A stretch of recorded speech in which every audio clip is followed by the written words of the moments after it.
Hi friends, ಮದುವೆಸ್ ದೇವನರು. ಗಿಡ ದಾಳಿಂಬೆ ನಾಟಿ ಮಾಡಿ 2 ತಿಂಗಳಾಗಿದೆ. ಸೊ ಪ್ರಿವಿಯಸ್ 15 ಡೇಸಲ್ಲಿ ಒಂದು ಸಲ ಚಿಗುರು ಬಂದಿರೋದನ್ನ 3 ಇಂಚ್ ಕಟ್ ಮಾಡಿರೋದ್ರಿಂದ ಯಾವ ರೀತಿ ಬಂದಿದೆ ನೋಡಿ. ಈಗ ಮತ್ತೆ 3 ಇಂಚ್ ಕಟ್ ಮಾಡ್ತಾಯಿದ್ದೀನಿ.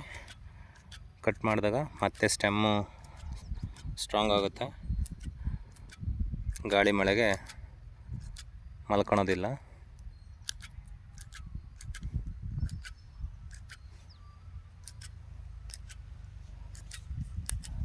ಫಸ್ಟ್ ಟೈಮ್ ಹಾಕಿದಾಗ ಈ ಥರ ಕಟ್ ಮಾಡಿರಲಿಲ್ಲ. 3 ತಿಂಗಳ ನಂತರ ಅಥವಾ 6 ತಿಂಗಳ ನಂತರ ಕಟ್ ಮಾಡಿಸಿದ್ವಿ.